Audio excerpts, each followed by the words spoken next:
Hello, everyone. Good evening. So firstly, obviously, I need to apologise for the mix-up and confusion with our times. Human error, and I can only apologise for it. But thank you for your patience and for joining us at the moment. I understand that some people may have to leave early given the late start. We will be recording the meeting, so I will share this with all of the attendees tomorrow. So if there's any bits that you missed at the end, you can catch up on it then. Can I ask everyone to just make sure that they're muted and their cameras are switched off? As I said, we will be recording this and it will be shared on our media outlet.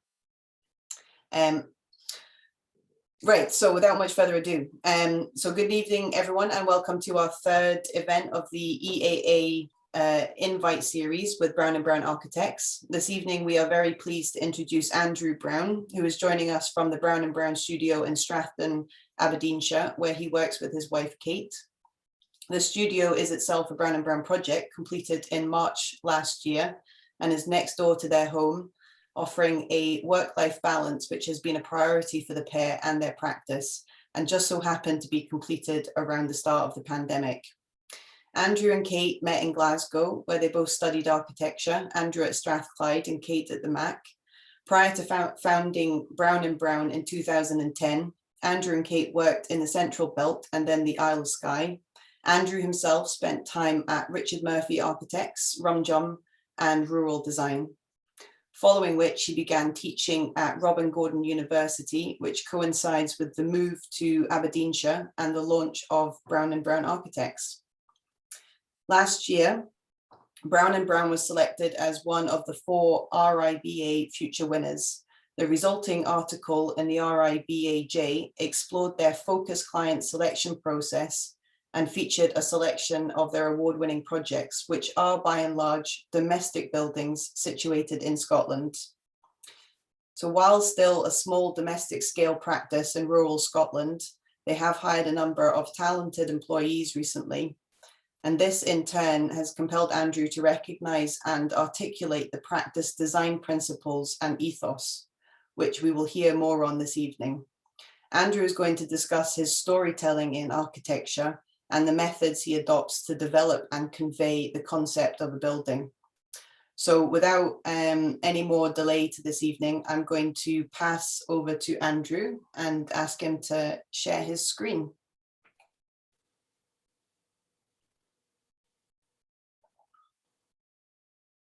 That's great. We can see that, Andrew. Okay, great. Hello. Well, thanks for asking us to give the talk this week.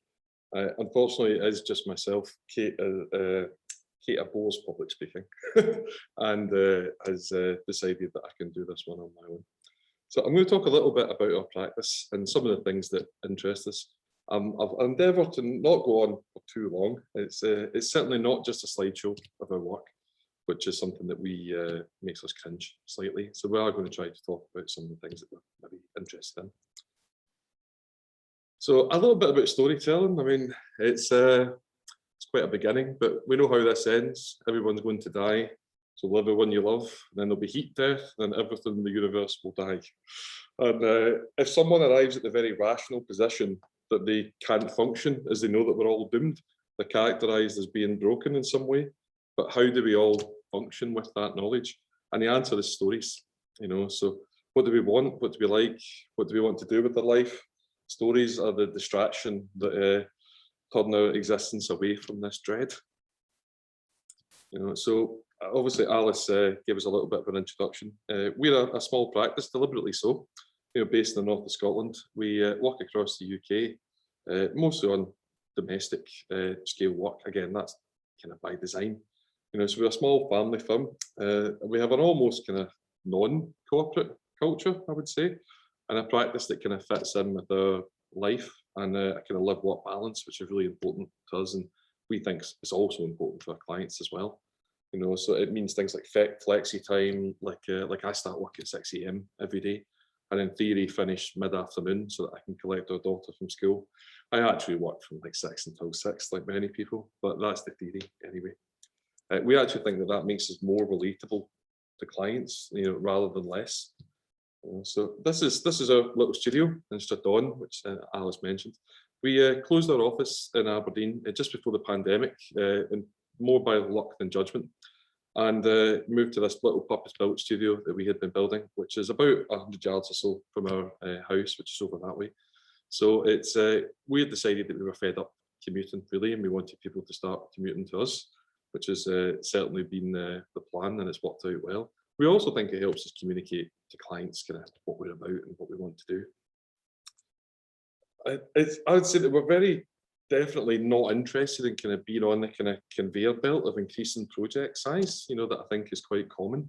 We don't see that as a positive evolution, the thing that you do small domestic and then larger domestic and then small public and then region public and etc. We're not really interested in that. We found a kind of work that we enjoy, that we think gives us creative freedom, and we also think that ultimately it boils down to us being able to find the right clients for that, and we would rather do the wrong job but for the right client, and that's something that we've learned over time, really.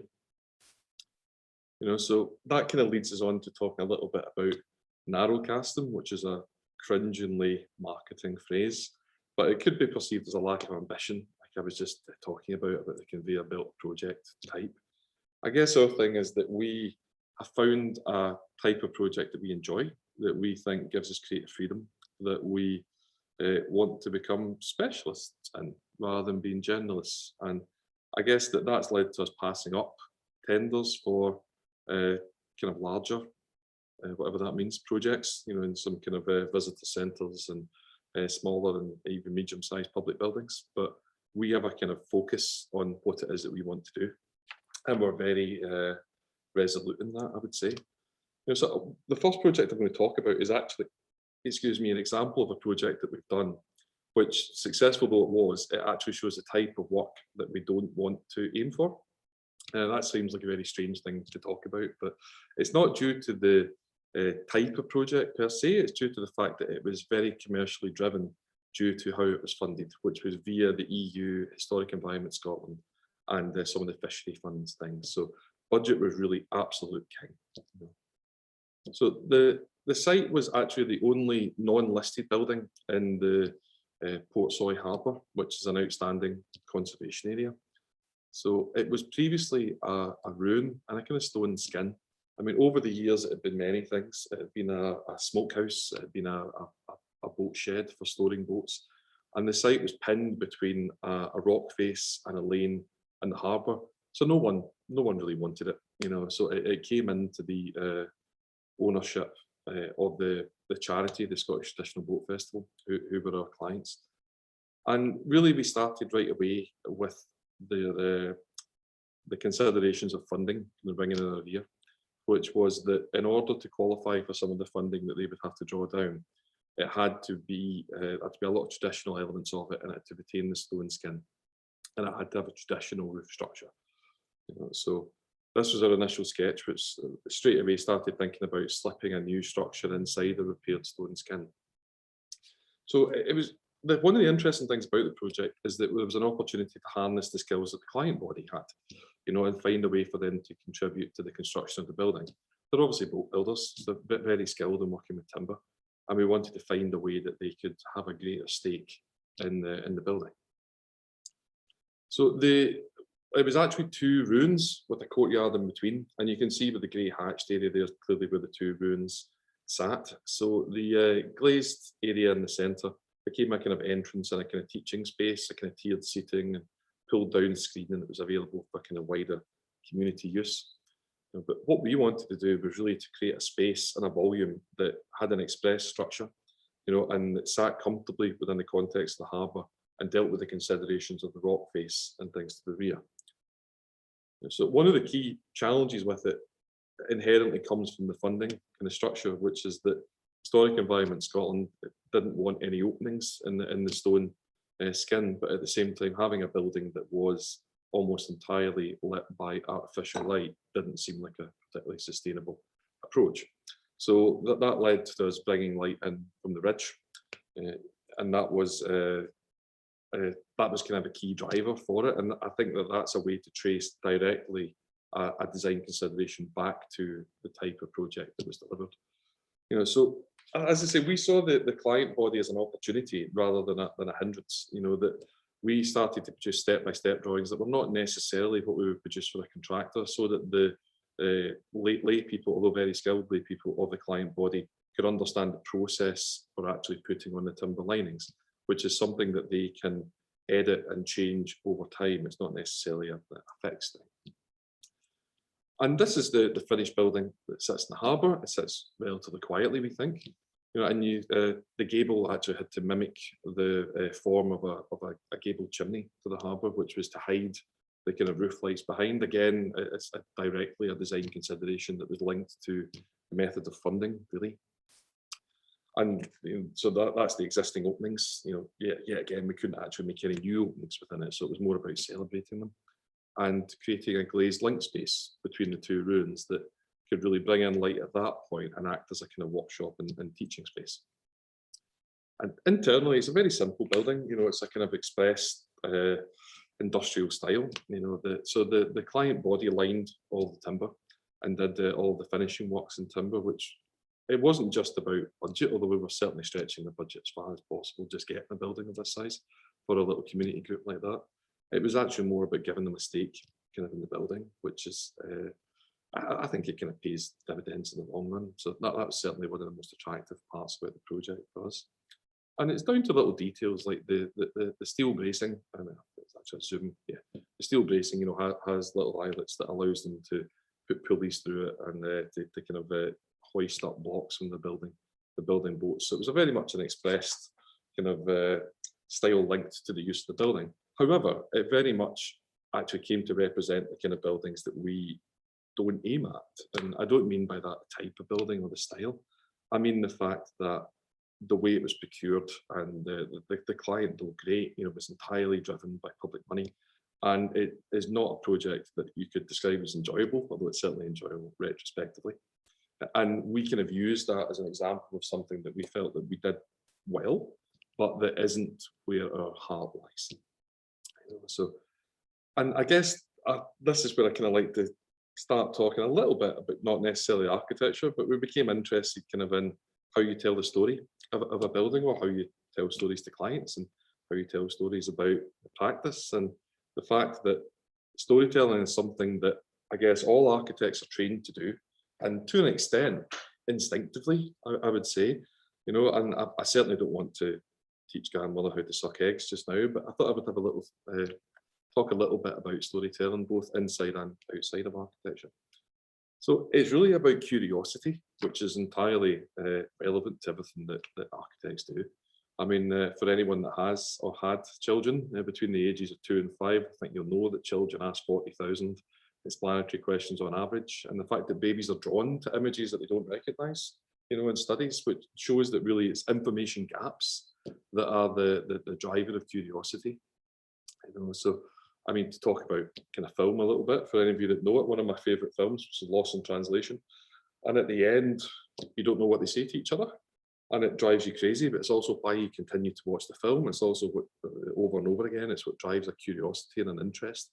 And it's the pieces of the story not told where your mind will attempt to fill the blank in. And I think that that's something that we find very interesting with regards to how we speak to clients. And we think there's a lot to be learned from those other genres. I mean, obviously, whenever anyone thinks about stories, they think about literature. And my favourite book is For Whom the Bell Tolls, Hemingway. And it drives me crazy every time, the fact that you suspect that Robert Jordan dies at the end of the book, but you don't know 100%. But I think that what is the most interesting thing to me about it is that it's cyclical. The idea that the last sentence invokes the first sentence of the book, and when you read that last sentence, you think about the first sentence, so you're actually able to remember it. And I think that way of telling stories and invoking curiosity is something that we try to learn from when we're speaking to clients, or when we're speaking to anyone, to be honest. And curiosity is everywhere. in storytelling. I mean, for those of you who know Pulp Fiction, there's this case and there's a glow from it. No one ever knows what's in the case, but it's interlaced throughout the whole film. And it's actually a thing called a MacGuffin, which is a narrative device that's just used to create an interest in a plot. But actually, there's never intended that curiosity will be satisfied. It's just there to provoke your ongoing interest. And I think that's something that we certainly try to learn from, about how to invoke client curiosity.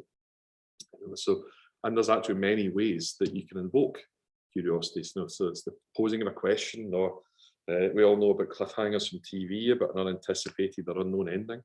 But one of the most interesting ones is that knowledge of possession of information by someone else makes you curious, which is something that I think that we've all probably seen in client presentations, or when you're speaking to someone that doesn't know what you're about to show them. And we got really interested in other forms of storytelling outside of architecture. It's not that we're not interested in architecture, but we're very interested in other things. And one of my big loves is photography. And this is an image by Alex McBride, who's an English war photographer, a conflict photographer. And I listened to a lecture that he gave recently to the Leica Academy, and he talked about hearing on Al Jazeera that war had broken out between Armenia and Azerbaijan, and grabbing his bag and going, and that being the life of a conflict photographer. And I kind of watched for an hour and a half where they gave this lecture about his time there, showing some really disturbing images as well, actually, but also some quite beautiful images like this one. And it's not actually about them being aesthetically beautiful, though. It's about, they give the viewer a piece of information and they communicate something to them. Who is the soldier? Has he lost someone? Is he praying for protection for himself? And it's that unconnected loop, I think, that provokes your own curiosity when you see it. And that's another one of his from The Conflict, which again, straight away throws up the same kind of questions. Who is the woman? Why is she waiting? Is she safe? And just to continue on the kind of thing of photography, there's an American photographer called Todd Hido, who takes photographs of homes at night, and they're these kind of long exposure images of houses, and there's never a human form in any of them, but often people will say that they remind them of something from their own past. And I think that in his book he talks about the fact that because there isn't a human presence in them, people are more able to project themselves onto it, and they talk about it reminding them of places, even though they've never been there, and they've never been in that part of the country. It still evokes something to them, and we think there's a lot to be learned from that, especially just before I start this one. This is a short clip from the film, there we go, 1917, for those of you who have seen it, and it's not a genre that I'm a big fan If I may, of, but I'd like to it just tells the story so well, and I'll talk a little bit about it afterwards. Of course. He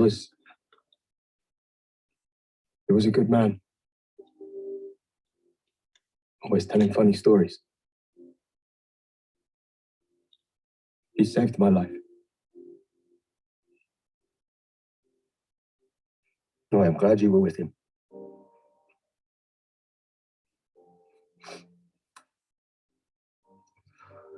Thank you, Will.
So that wasn't just to give me a little break.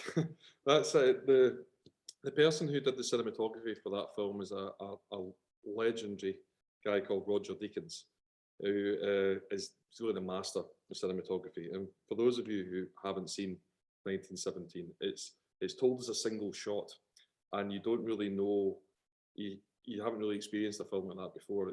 You're out of breath by the end of it because there's no chance for your brain to pause really. And then you get to that end piece where there's so many layers, to that story. It's the loss of a soldier, it's the calm after everything the main character's been through, the photograph, and then finally the moment where you realise that the director telling you the story has a personal link to the events and that someone told them the story. So it's I just think it's one of the best examples of storytelling really that I've seen for a long time, and it's one of these things outside of architecture that really has interested us recently, and one of them is photography. And I have as a relatively amateur, or very amateur photographer, I have a photography mentor who actually, a guy called Keith Moss, who actually tries to teach me about documentary photography and how to communicate things through a photo set and a short series of images. And I say this seeing that David Blakey's name is on the Zoom thing, who is obviously a fantastic photographer. So if David will just excuse the photographs I'm going to show over the next minute or so. So it's actually about learning how to tell a story. So Keith asked me to put together a little set of photographs that really summed up what a day in the life here was during COVID. But we had 1 meter to 1.3 meters of snow for a good part of the winter, this past winter. And obviously it was COVID and everything as well. So I start my day in the office at 6 a.m. I walk out to the office and there's not another light that's visible. You can't see a light in any direction. You can't see the presence of another person in any direction, really. And then the lights on the office are on a timer. So you're not aware of anything in the landscape apart from the gable window of the office as I approach it. And that's just the kind of walking through our day. Once I'm in the office, we have a wall of glass that is a black mirror at that time in the morning. And really it's like walking in isolation in a fishbowl with no one outside. And it's cold. Our office is heated by sunlight and a stove only. It's a zero heating building. So in the cold winter months at 6 a.m, it needs a little bit of heating. And the thing is, I'm the only one there. So we put all this effort into building a studio for staff, and we've actually outgrown the studio partly already. But the idea was that this was a studio space for us to all work together, and it's become my own personal space almost for the last year. And that's as many of us will know from working at home and on our own, that's a very strange experience, but it's part of our everyday. Because at the same time, we have a 6-year-old, and Kate and I work flexi time around each other. So Kate does the homeschooling, the vast majority of it I did, before I finish in mid-afternoon, and that's Kate's experience of the homeschooling, I would say. And then as our daughter finishes school, she helps with bringing logs out to the office, so that she's then allowed to play in the woods behind the house afterwards, and everything in this Glen, everything seemed paused by the snow. It's like we were waiting for the world to recommence again. And that was something that I was very frustrated that I'm not a better photographer, that I wasn't able to capture it properly. But the experience of trying in 10 images or 9 images to convey what it's like, so that we would play in the snow with our daughter once we had both finished work. you know, and before hard days are ended by, you know, sitting with our feet in warm water doing colouring in books, and our days end slightly differently, you know. And then he asked me to make another one as well, which is about telling a story of our dog, which seems entirely kind of flippant, but it's about building sinew and these kind of skills about how to tell a story. So, you know, he was a dog that suited being old, you know, and grumpy. He was always an old dog. But he was the original architectural assistant, and he had a bit of personality about him. But unfortunately, during COVID, he also had a degenerative spine condition that led to lots of other conditions, such as pancreatitis and things. And, you know, he loved gingerbread men, and we tried to keep his spirits up. But unfortunately, as you can see from his legs here, that there's needle marks and bruising. And this was actually his last meal, the day that he had to be put down. So Kate had made him homemade gingerbread, you know, and it's suddenly a big part of your life, and then it's gone, you know, and it's the absence of presence that leaves its mark. And I was trying to tell a little story through that you're left with objects really that create fragments of memory, you know. And I did this project as a warm-up for something I'm intending to do this year, which is about my father passed away a couple of years ago, and I intend to try and tell a story about him through photographs of the objects that he left behind. And it's so that this was really building some practice for that when it comes, you know. So our daughter had asked for a scale Harry toy for her Christmas, not knowing that he didn't have long left, you know. So after he died, you know, she carried it around for weeks and wouldn't be parted with it, you know. And then going full circle, kind of like For Whom the Bell Tolls, in a way, you know, the start of the story is his favourite spot, and so is the end, you know. And that piece of the sofa is always his, you know. And it's trying to think about the way that we tell stories that are not architecture, you know. But that's all in order that we can figure out how to tell a story about our practice to potential clients, you know. And we tell that story through the material that we show, but more importantly, you know, in conversations and manner and the dynamic that we create with clients. And it's not possible to fake this, you know. So we like to think a client will always know what's genuine. And the story we want to tell is, you know, we love what we do, you know, and nothing's more important, you know, than the projects and the quality of what we're doing. Not money, not anything really. It's about the quality of what we're doing. We're slightly elusive in that we're not big people, you know, and we kind of hide up in the hills a little bit, and that's kind of who we are, you know. It's partly telling a story of place, you know, what it means to put buildings in hospitable locations, and more importantly, what it means to live in them as well, you know. And it's a story about non-corporateness, if that's a word. You know, there's even a domestic feeling to our studio space, you know, deliberately, and trying to speak to clients about landscape and contextualism, you know, about being relatable, you know. And this is Monty, by the way, the newest architectural assistant and Harry's successor, you know. And we're a family business, you know. We established this business as a newly married couple, really, you know, and set up something that we wanted to try to make the way we thought a practice should be. So it's not uncommon to have our daughter interrupt us for a Zoom call or come across to the office to do her homeschooling. And I think that other people can relate to this, you know, because it's a world that we're all living just now. And I think it's great that people understand it more generally as well, you know. And everything's about people, you know. Even when we take site photographs to send to clients, we try to, you know, think about the people that are making the buildings, and we try to include clients and QSs as it is in this instance. You know, it's acknowledging that other people are part of the story, really, of a project. You know, and the stories are about place often, of course, and the wonderful places that we get to work, you know, how relatively inconsequential we are in the whole scheme of things. You know, but the thing about it is that places don't happen in isolation. You know, so like dogs define their world by smell, you know, moles by touch, and humans define it by people, either ourselves or others. You know, stories are most vivid when they allow people to partially conjure themselves into the blanks within it. You know, everything's about a human perspective, you know. So even when we're photographing the landscape, we think about that. We think about people within it, you know. And then it's about how do we try to convey that message to potential clients, really.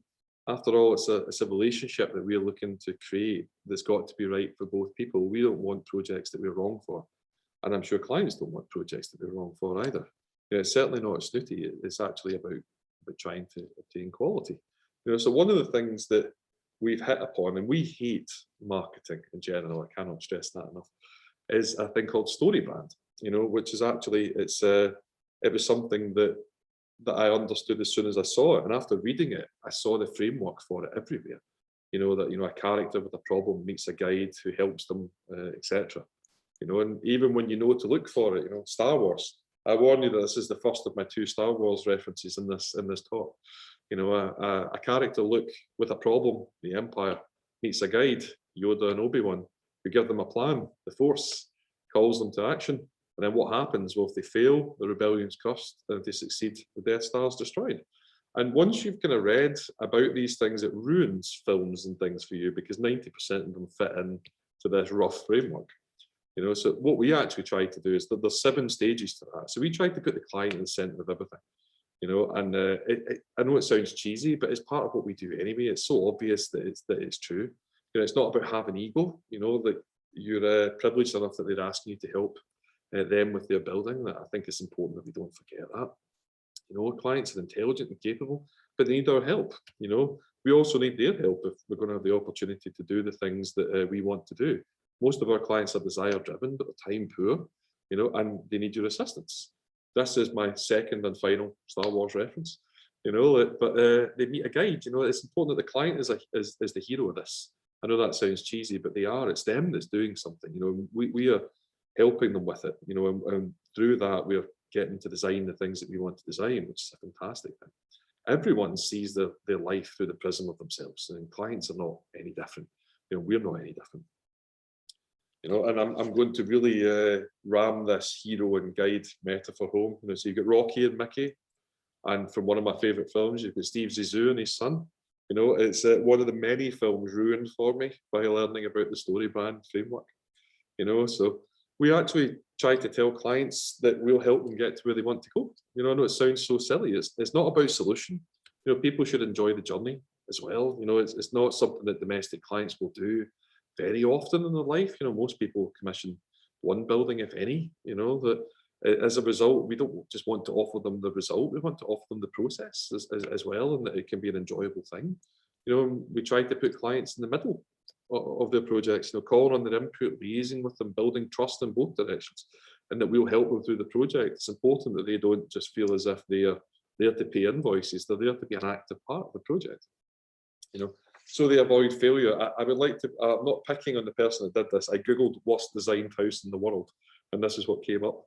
So there's got to be something at stake. There's got to be people need to know what failure looks like if they don't get the right architect for them. And we don't mind telling people when we're not the right architect for them, in our opinion.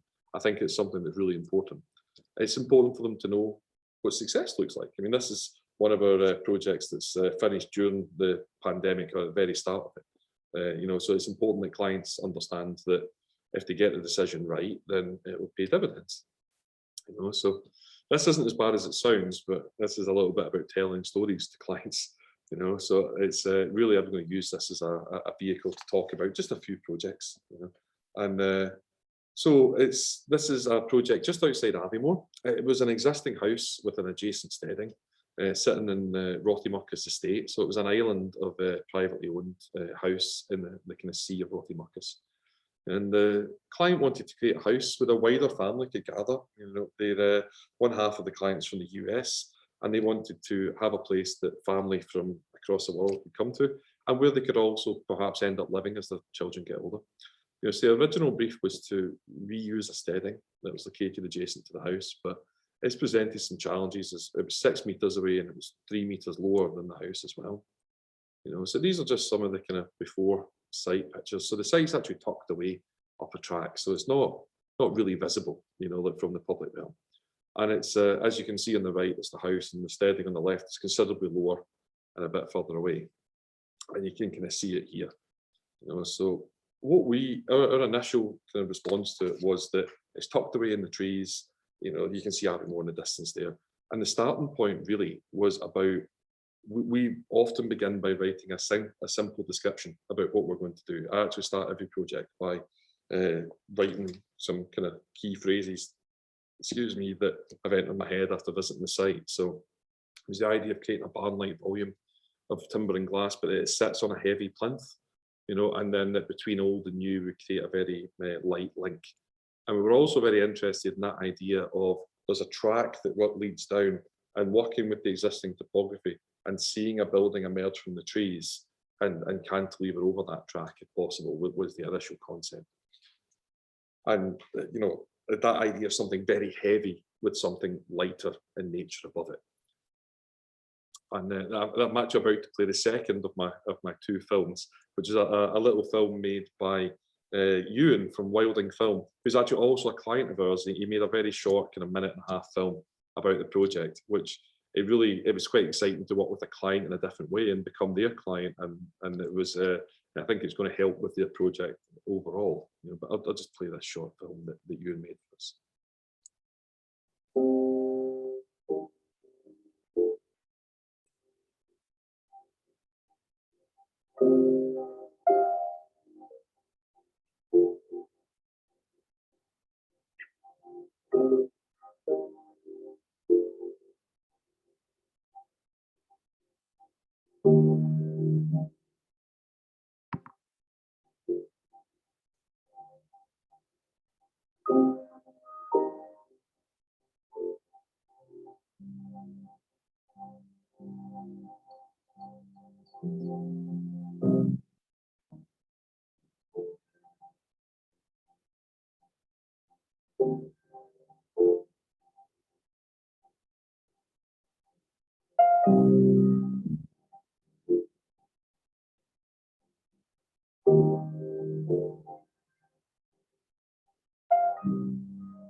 Apologies, I've had a text message from someone who's watching the talk saying the videos are not playing properly, so I apologise if that's the case. So just to talk you through some of the very quick stages is that we started off with the steading, and we had this idea about removing the roof mass of the steading, trimming it back, and then almost creating a plinth that we build atop so that we can create a consistent floor level with the house. You know, so really, just to talk through the plans very quickly, a lower floor is about services. It's about creating a space for the client's classic car that was their grandparents' car. It's a Ford Falcon that they brought over from Idaho that lives at the house, so to speak. And then creating a clear kind of logic that there's a glass link between the old house, which is used for cellular spaces and bedrooms, and the extension, which is social spaces, and the bedrooms on the first floor as well. So it's a house designed to accommodate an entire extended family, you know. And so that's just a section showing where we cantilever across the road, and the size of the Falcon and things was actually the driver for the location of the steel support. The original intention had been to cantilever the building, but we actually thought it needed something composition-wise as you look down the track. And the whole thing is about a solid plinth below with services and then a barn-like structure above. So just to talk through the photographs, I won't dwell on them too long, but this kind of harks back to the initial concept, you know, of looking through the trees and seeing a light volume at first floor kind of come across the track. And it sits, we think, quite comfortably within the landscape because we haven't changed the topography at all. The track levels and where they go, everything is as it was before, and we've worked with that. And really, it's a building we were lucky to work with a great contractor in Spey Building and Joinery, and some great subcontractors as well. And there's a subcontractor we'll talk about a little bit later on a project who does a lot of metal work and works on our jobs and makes the most wonderful things like this blackened stainless steel staircase, which is it's a beautiful thing in the flesh. And things like the log stores inside and out as well. There's a consistency of the detailing because we're able to work with some excellent people, and they're able to make us look better than we would otherwise.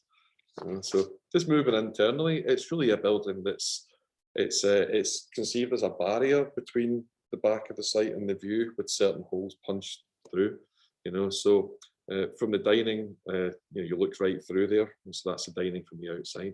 So the idea is that there's certain key views, and all we're doing is providing an opportunity for people to see them from height. And it's also just in the way that we want to talk to clients about things as well. It's telling stories about it. It's about what kind of speaks to you when you look at an interior and things. And to me, it's a nice fire, and I would never have somewhere without a fire. And that's certainly when we're thinking about this. The dividing wall between the kitchen, dining, and the living in this was a double-sided fire, so that at any point within about 30 meters of the house, you can always see that fire. I'll just cycle through some of these. That kind of shows its context in the landscape. And it's the first floor is a kind of barn-like structure, so it's very much something heavy with something lighter sitting atop it.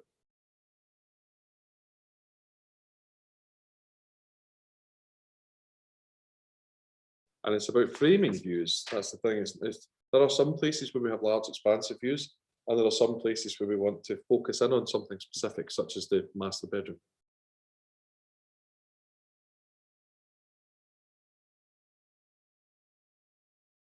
The link between the old and the new. And I don't have a very good photograph of this, but that's actually the hidden bathroom. And what you do is, if you'll notice on the second bottom shelf, Trump, the Art of the Deal, is a fake book. You pull it forward and it opens the door into the toilet, which seemed fitting. The title was chosen by the client, which I think is a great little nice touch from them.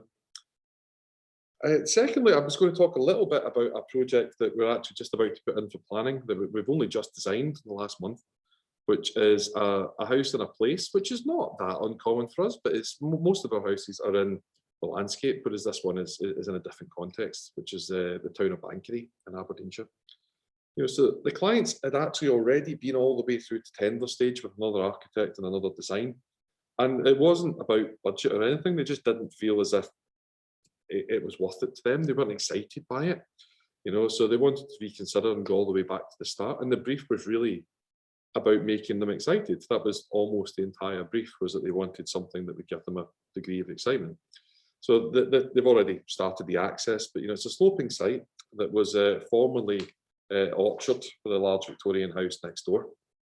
And and it's a very narrow site, which gives it there's some difficulties in that. It's also a lot of elevation from the street up.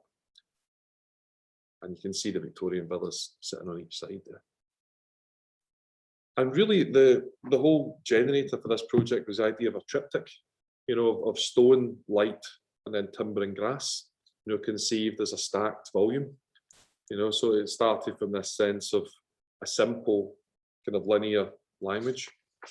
And the idea that when you're on that first floor, the kind of light area, that you're really a figure between two planes, was the way we started to think about it.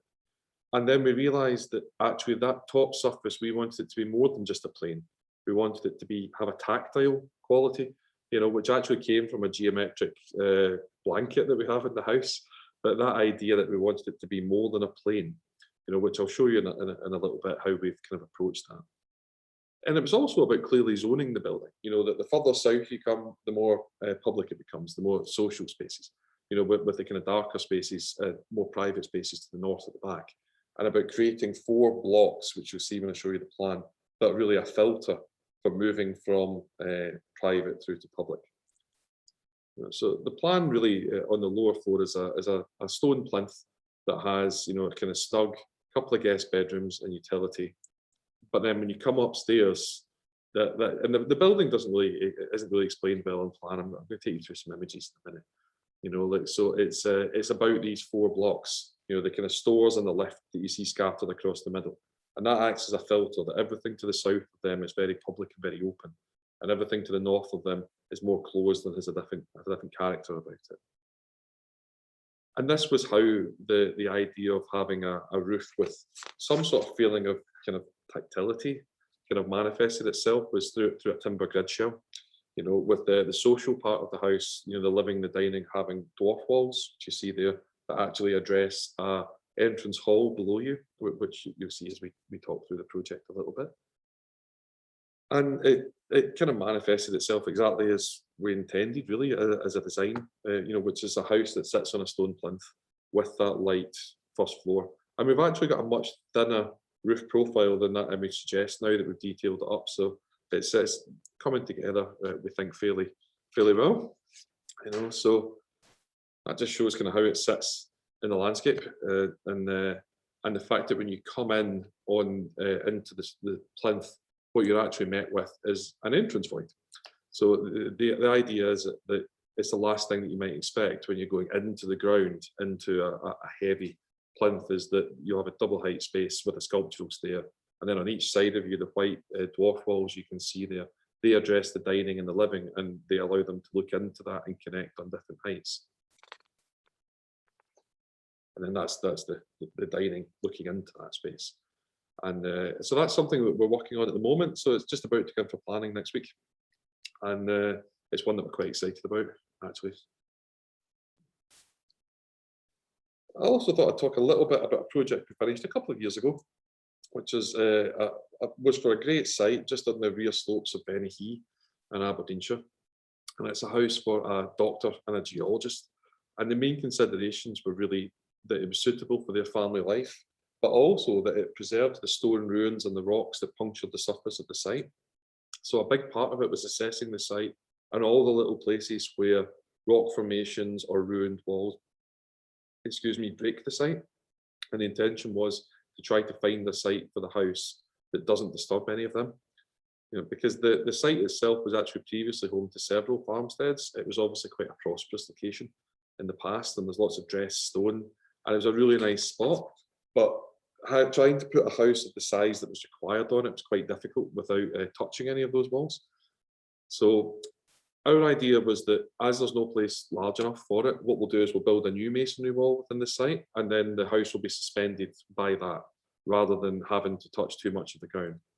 So that kind of takes us through what we, the insertion of the new fin, for the lack of a better word, that could support a larger building above it without the resultant footprint that comes from that larger building. And then that we would enclose the space underneath it and use it for services and things, so that we could work with the existing topography. So the whole initial concept was about this elevated house sitting above the landscape, you know, but also with big open views, but actually places for focused views as well. And it's a wonderful site, and the easiest thing in the world is to show everyone the view all the time. You know, so it was actually about creating smaller spaces with views, and also open plan spaces that relate to spaces of a cozier nature, such as the window bench in the background here. So the plan really developed as a services space on the ground floor, you know, with a place for them to hang game and things as well, and to fit their cross-country skiing gear. That was all kind of a driver for how the house was laid out. And then the upper floors are very clearly a bedroom end and a social end, with a kind of heavy fin wall that has a double-sided fire and moves up through it, and it separates semi-private spaces which are beyond it. And that just shows you how it sits within the land. Yeah, so the access drive lines up with a magnificent sycamore that was behind that we wanted to retain, you know, and it really became about having something that can cantilever out into the landscape and that isn't an obtrusive, heavy mass that touches the ground. You know, so the fin wall actually goes inside and outside, you know, and it becomes a feature that allows you to orientate, you know, how the house is laid out. with that larger first floor footprint.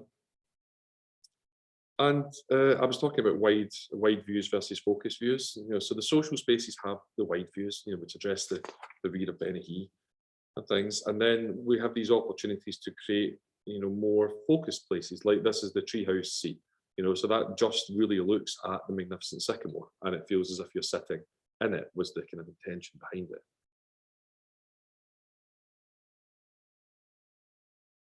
And then there's the thin wall again, which is an inhabited wall, so it has storage and pocket doors and double-sided stove, etc.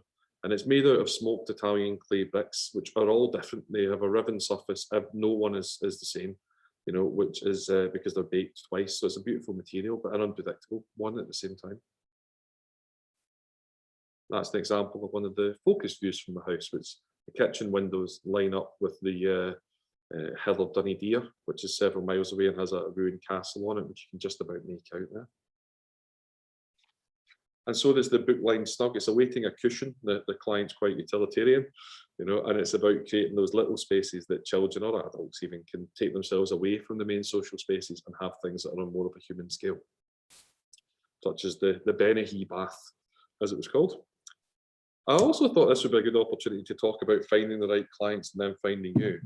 Kate and I received this unsolicited email in January this year from someone that just wanted to get in touch with us randomly to tell us how terrible the project was and how bad we were, and how they just hated it, and that they must think that we didn't understand the values of the northeast of Scotland, where we've lived for many years, by the way. And I think that's a useful example that you can't please all the people all the time, nor should you try to. That if the clients are at the heart of what you do, there's going to be many people that don't like it because you're doing it for them specifically. So I always I have that email printed off on my desk, and I actually think it's quite a useful reminder that lots of people don't like us. And I think the last project I'm going to talk about, actually, because I'm aware of time, is a job that we've recently finished. But it's not been photographed yet, so you have to make do with my amateur photographs, which is an extension of a Victorian villa in Seamill on the west coast in Ayrshire. And it's the land, the plot goes right down to the sea. It's a fantastic spot, that had, really, it needed a bit of TLC, but also needed extended in such a way that the clients could live their life in it, but that would retain the Victorian house as the visually dominant aspect of the site. So I don't have very good before pictures of it actually, but you can see it's needing a bit of work. But it's quite a vertical house. I mean, it's right next door to a huge sandstone house, and this one has an interesting vertical emphasis, which kind of became a generator for what we wanted to do. You can also see that the neighbouring house has been extended there, which I'm going to talk about a little bit. It's a really nice extension. It's a really nice project by Fleur Michelin, and it's kind of, the site was nestled between that extension and the client's house, which is views. You can just make Karen out there in the fog, but it wasn't a very clear day, and really the brief became about doing a building that's a whisper, not a shout. And the extension next door, like I say, is a wonderful building. It's really nice. It's a lovely piece of architecture, but it represented everything that our client didn't want. What they wanted, our brief almost in its entirety, was to create a whisper in contrast to its shout. They wanted to have something that was far more subtle. But the thing is that I also wanted to talk a little bit about the client for this one. And if Michael knew that I was doing this, he would be mortified. But Michael is a chemist and a genius, and that phrase is overused, but he really is an inventor and a genius. And he's one of the best clients that anyone could ever wish for.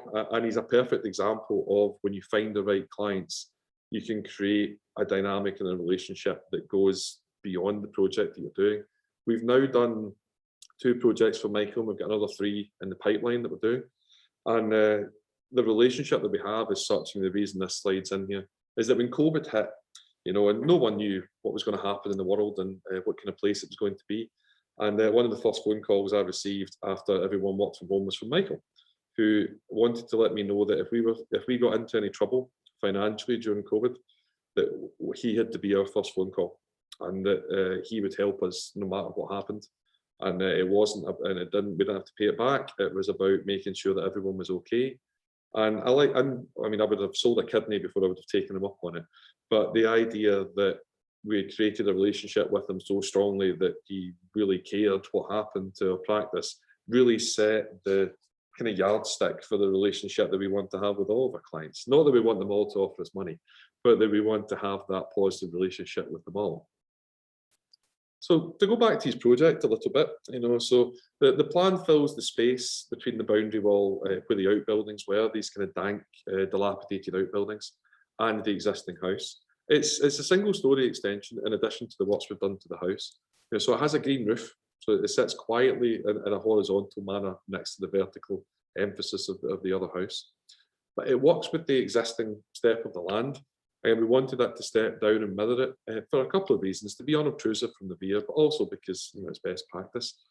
And the initial concept was really about walls of glass to the sea and a space that steps down, as you go around the side of it, and creating a large open plan space that is then zoned. It's zoned by a double-sided firewall. It's zoned by a level change with the upper part being consistent with the floor level of the house, and you stepping down both from the house and the upper part of the extension into this living space. So, as I said, we're awaiting professional photographs, so it's only my images that we've got at the moment.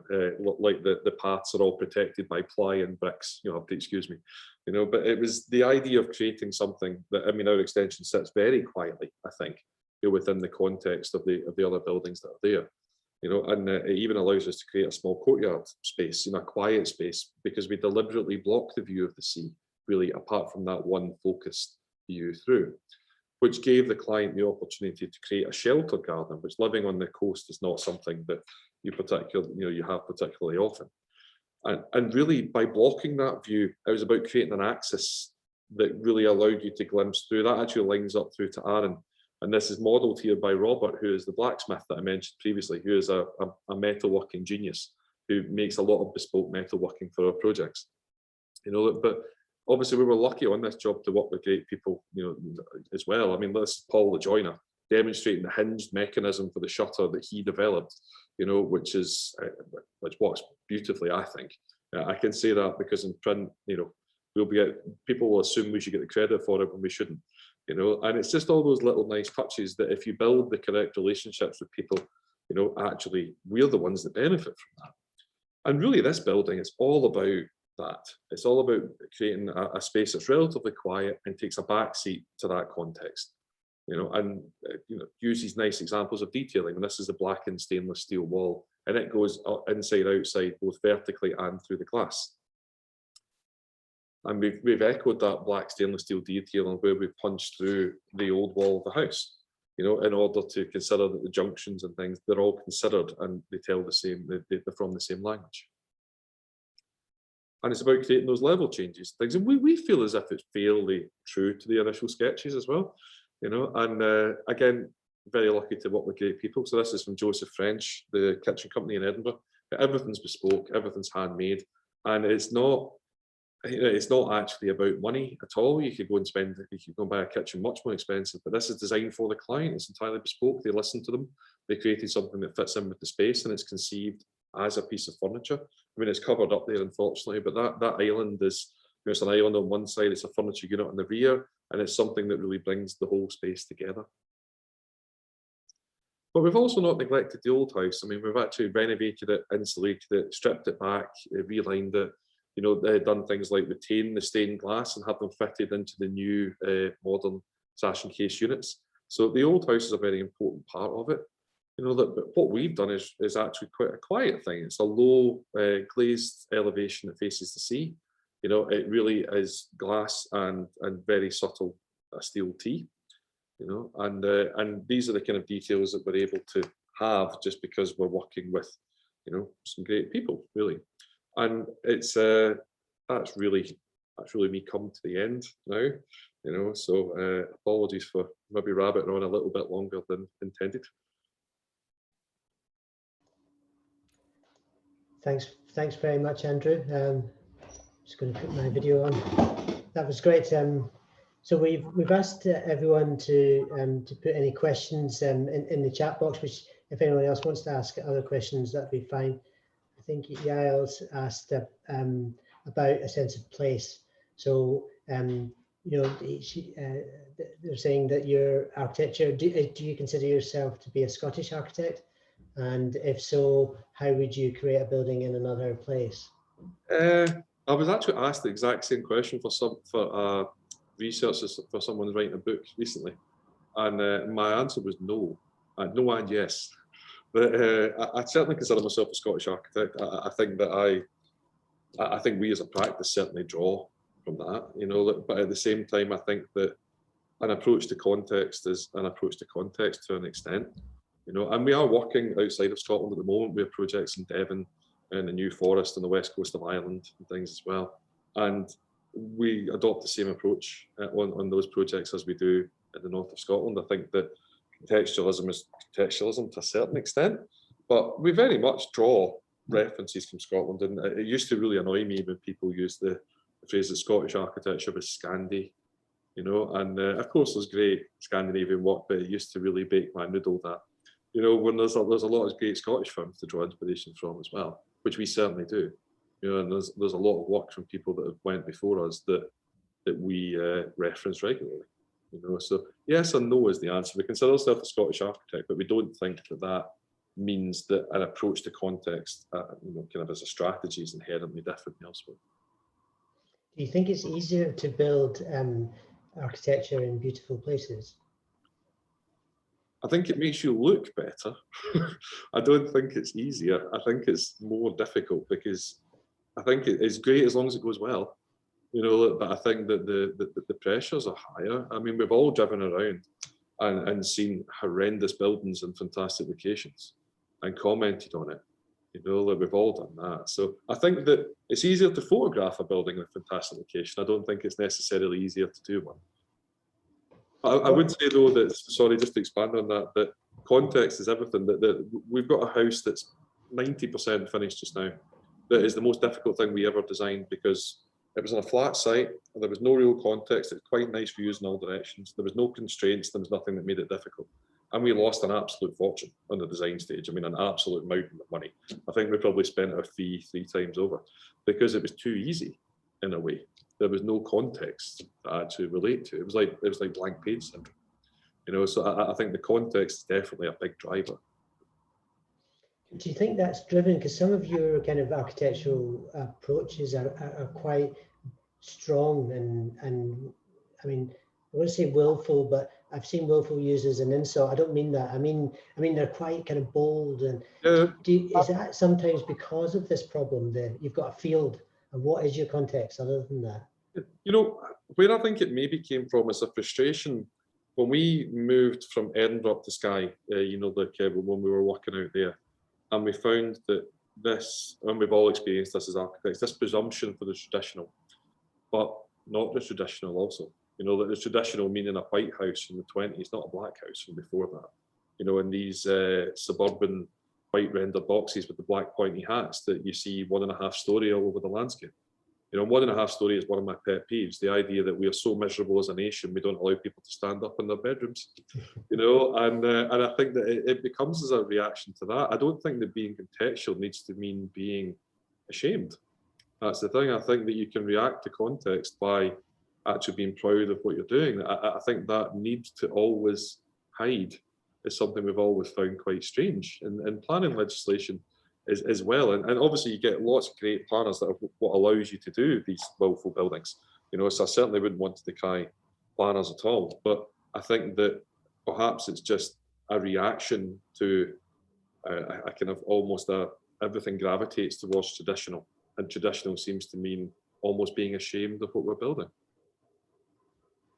One of my questions was to ask about whether planning was one of your biggest constraints, but Ennis has asked a more general question of what is the biggest problem? What are the biggest problems you face? Planning isn't a big problem, I find. I think that for the vast majority of projects that we have, I couldn't speak highly enough of the planners, really. The only time I have bad things to say about the planners is when they don't respond to our emails, you know. So in general, I think that planners are wanting quality buildings if they can. I'm not putting ourselves in that bracket at all, but that's certainly what planners are wanting, you know, and we would like to aspire to that. So I think that most planners that we deal with, and that's across different local authorities as well, I would say the vast majority of them are not an obstacle to what we're doing. You know, it's not a combative thing. We actually find them very open-minded, and I don't think we've ever had an application that wasn't approved that the design was a factor. We've only ever had it where it's principle of development and we were hired in the first place to challenge that principle. It's the only time we've ever not got planning for something. And so to answer Innes's question about the biggest challenges, I don't know really. I mean, I think that slowly when you first start trying to do this kind of work, the first one is getting people to let you, you know, so it's finding the right clients, and that's a slow thing, and we hope that we're getting better at it. We have a kind of laser beam focus on who we want to work with, really, you know, and what their values are and what they're interested in, and that kind of thing. So that was the first one, and then after that, I was finding people that could build them, and then actually that proved to be both difficult and easy at the same time, and that there's not that many firms we want to work with, but when you find a great contractor, it's just a fantastic relationship, you know, and they're the ones that make you look good, you know, and it's important to cultivate those relationships. And we do that. We like to think we have no ego. If you're on site and a contractor has a suggestion and it fits in with where you want the building to go, and it's easier and it makes something better, I don't understand why that wouldn't be embraced. You know, and that's certainly the way that we work with our contractors. So I'm not sure what the biggest challenge is, actually. Is one challenge that you're quite far away from buildings sometimes? You have buildings you know, that are 6 hours away by boat and bus and all sorts. You know, I think that's part of the charm, really. I mean, it's we're as far north as Shetland, and let's say as far south as Devon, and Devon is not an easy place to get to, by the way. Like, I mean, our job in Dumfriesshire that we've nearly finished at a house, I mean, it's 4 hours, 45 minutes each way from here. You know, like, so that's a trek. You know, like, I can go to the job in Devon faster than that. You know, so I think the thing is that it's we like that. You know, I think if you're doing work that's desire driven rather than contextual driven, you're not wanting people to come to you because they've opened the yellow pages. You're wanting people to come to you because they want you to do what you do. Well, you can't necessarily dictate where those people will be located. So the thing is, you actually have to be open to doing the work wherever it is, really. You know, I mean, we've got a new job at Noida that we were out on a site visit to last week. And so so you drive to Malig, 3 hours from here, something like that. And you can't drive to Noida, obviously, because there's no road, you know. So you have to get the ferry, the foot ferry from Malig. And then it didn't line up with my colleague's ferry back to Skye, where he currently lives, coming back. So we had to charter a boat to come back. And then the chartered boat wouldn't start, you know, like, and that's all part of the experience, actually. I think that's all part of what makes your job interesting. There's a book by Irina Bauman, who's an architect in Sheffield, Bauman Lyons, and it's called How to Be a Happy Architect. And there's a few things, and I always think of this because one of her rules is never work more than 3 hours from your office. And she's got that as a kind of rule, but you're not following that rule. Oh, not at all. I would say don't do the wrong job if it's next door. That's what I would say. Yeah. I mean, we are pretty much, obviously, you know yourself, Kieran, that nothing's ever 100% happy all the time. There are always trials and tribulations in practice. But I would say that I can only speak for myself personally. I'm pretty much as happy a person as you'll ever meet. You know, and I'm happy in my job. I love my job.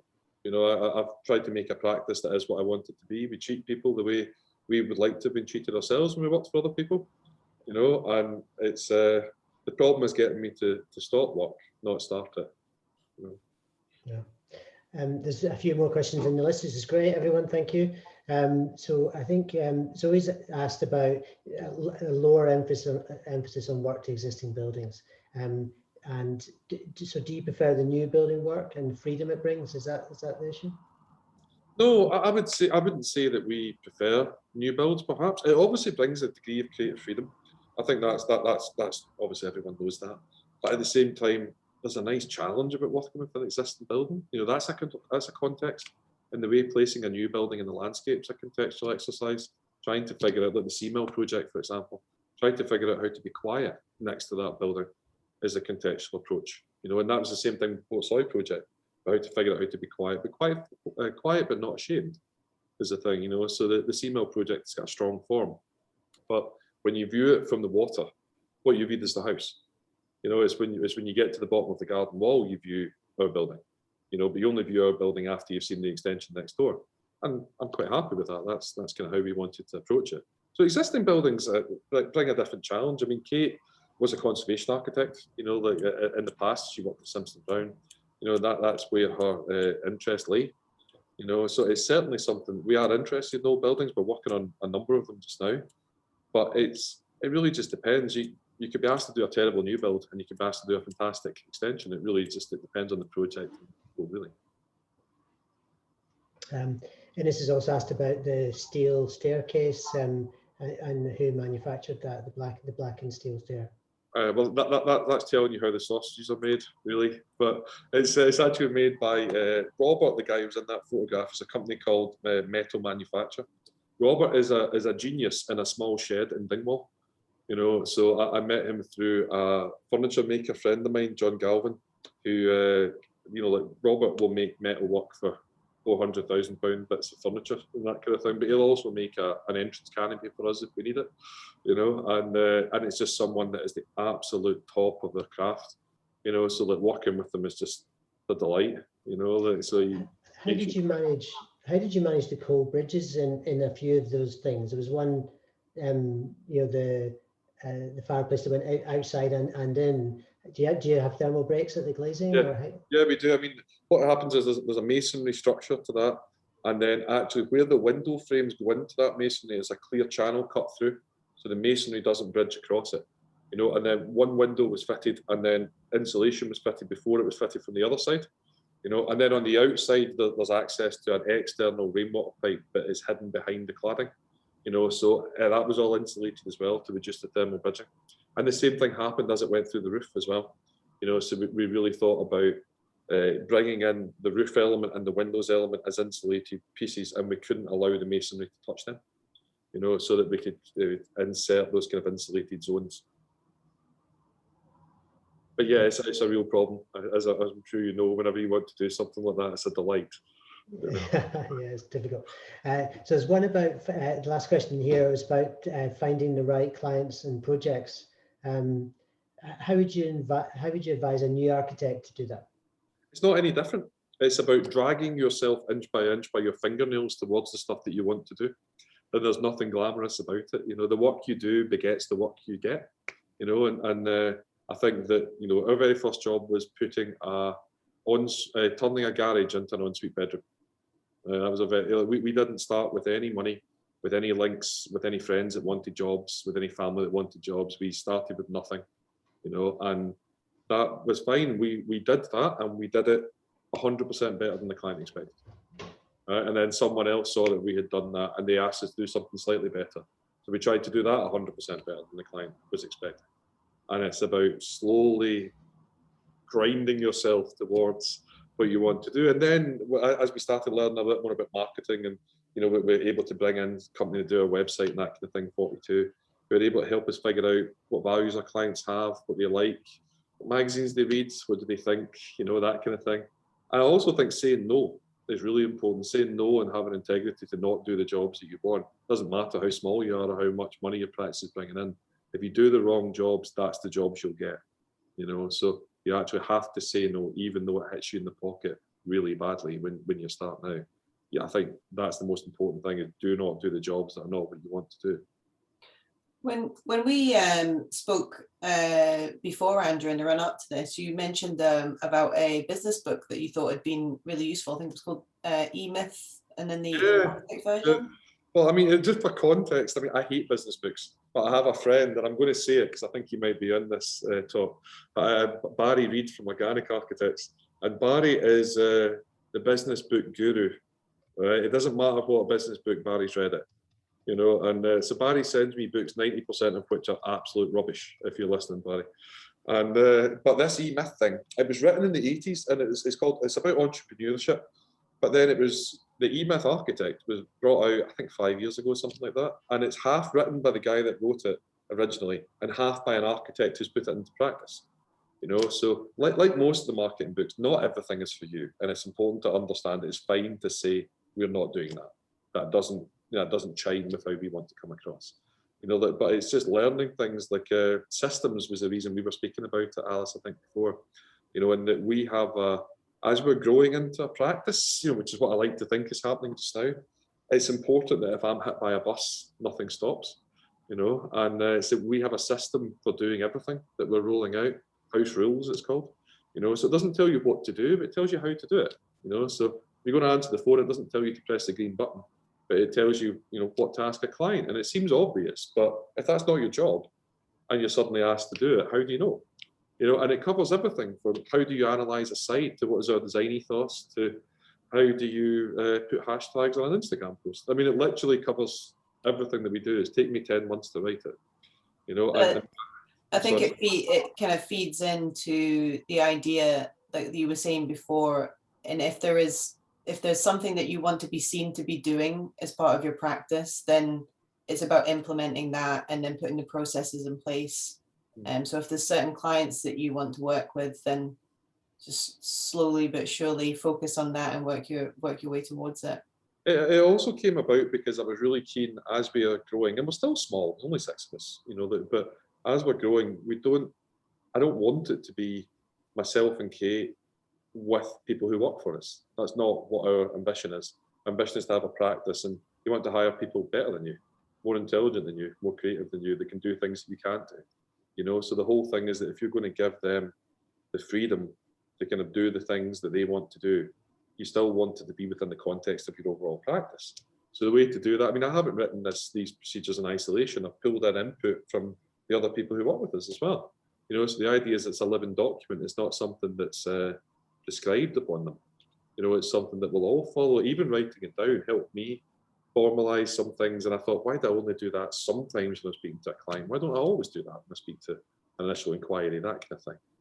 So it sounds quite dull. And if you'd asked me 2 years ago about writing systems, I would have closed this Zoom call.